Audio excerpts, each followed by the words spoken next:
Bonjour tout le monde, dans cette vidéo je vais vous présenter un exemple de simplification de schéma bloc. Je vais essayer de faire des exemples qui sont liés à des cas typiques de boucle de contrôle. On va commencer par le premier exemple qui est une boucle d'anticipation, ou on appelle ça une boucle de précommande.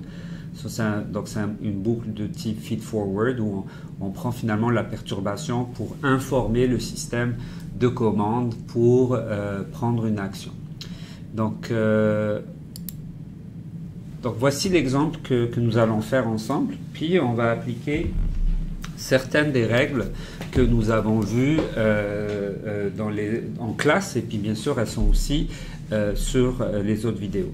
Donc ce qu'on voit ici, on a notre système en entrée, donc de x de s qui est ici,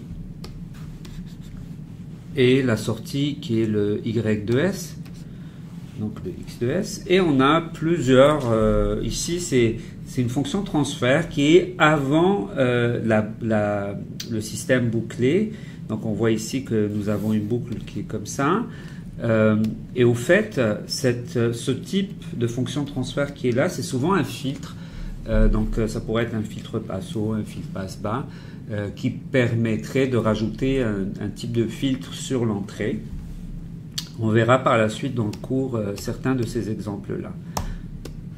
Ok. Alors, on va analyser ici. Il est évident que on peut déjà identifier que nous avons ici un bloc de fonctions de transfert en série. Dans l'équivalent, ça serait GC, GF, GP. Ok. Donc, on pourrait remplacer ces trois éléments-là par ce bloc-ci. Alors, ce qu'on voit par contre aussi, donc j'ai une perturbation. Donc je fais mon analyse avant de commencer. J'ai une entrée ici, mais j'ai une perturbation D de S. Puis on voit bien qu'on prend la perturbation avec une certaine dynamique, puis on l'applique ici en retour. Ok. Et puis que le signe Y, ça pourrait être finalement une sorte de bloc en partie d'un autre système. Alright. Donc la première étape, c'est que ce qu'on peut faire, c'est tout simplement faire un bloc équivalent.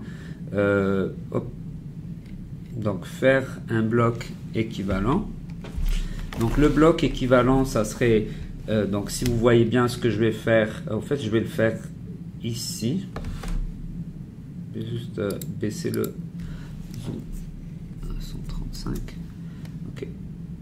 Donc je vais le dessiner ici, ce bloc équivalent là, où je vais tout simplement reproduire cet élément-là, mais ici. Et donc là, je vais avoir donc XES, GSP, plus, moins, GC, GF, GP, plus, YS. Et là,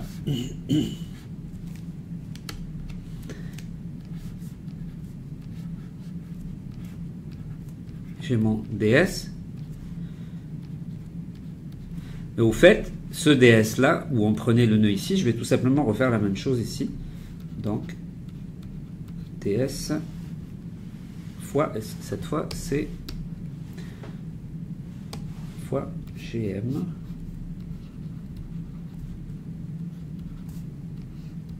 Et voilà.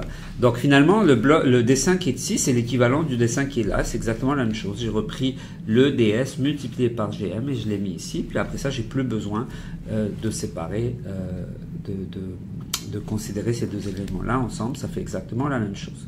Donc la prochaine étape, donc on va faire le déplacement d'un nœud. Donc ce qu'on a besoin de faire, premièrement, GC, GF, GP vont être multipliés. Puis après ça, je vais déplacer ce nœud-là à l'avant ici, ok. Donc ça va me donner, donc on fait le déplacement d'un nœud.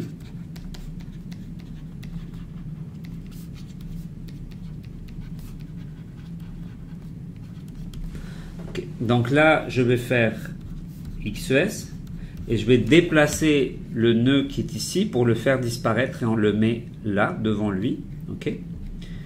Bien sûr, je vais multiplier GC, GF et GP. Hein, donc ça, c'est facile. Donc on va aller avoir, ici, on a GSP qui reste. Après ça, j'ai GC, GF, GP. Et là, le déplacement du nœud, hein, le nœud qui était là, il se déplace ici. Donc ça donne plus, moins. Et là, quand je déplace le nœud, il ne faut pas oublier que normalement, ce qui sortait du nœud était multiplié par GC, GF, GP. Si je déplace le nœud, ben, finalement, dans le chemin qui est ici, il n'y aura plus GC, GF, GP. Donc, je dois les placer là. Okay?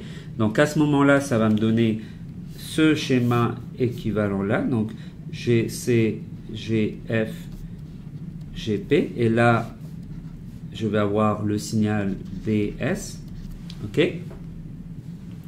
Par la suite, j'ai le nœud qui reste. Pardon, ici, oui, ça c'était un moins. Donc, c'est plus moins. Donc, j'ai gardé plus moins. Donc là, celui-là, ben, il n'y a rien qui change. Donc, ça va être GD DS. Et ma sortie qui est YS. OK. Donc ça, c'est plus, plus. Ben, au fait, ici, ce sont deux nœuds consécutifs. Hein, donc, c'est celui-là est multiplié par moins, celui-là est multiplié par plus. On peut remplacer avec le même, qui est au fait multiplié par GP moins cette affaire-là. N'est-ce pas? Donc, c'est GD ici. Là.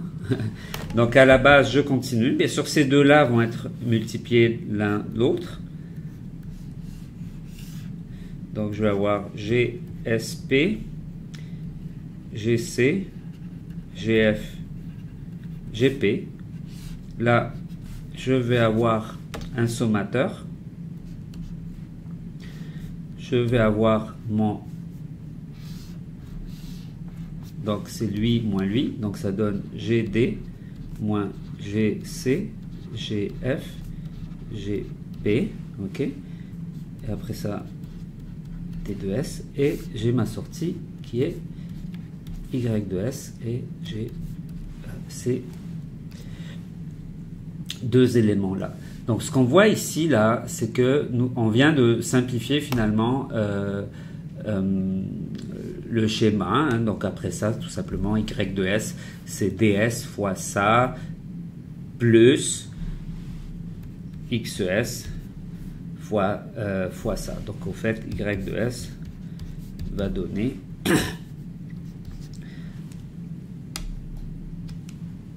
donc c'est le principe de superposition, c'est GSP, GC, GF, GP fois X de S plus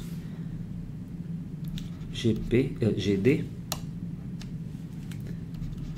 moins GC, GF, GP fois T2S.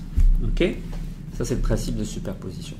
Donc, dans cet exercice-là, on a fait deux choses. Donc, la première chose qu'on a faite, la caméra est là, on a simplifié le schéma bloc et dans lequel on a fait un bloc équivalent plus simple. Après ça, on fait le déplacement d'un nœud. Et par la suite, on a appliqué le principe de superposition, donc où Y de S, c'est la première entrée plus la perturbation multipliée par les fonctions de transfert. Ça va être tout pour cet exemple-là. Je vais essayer d'en faire quelques-uns de plus qui ont des sens physiques. N'oubliez pas que ce qu'on vient de voir, c'est ce qu'on appelle une boucle feed-forward, okay? Une boucle de contrôle feed-forward. Merci beaucoup.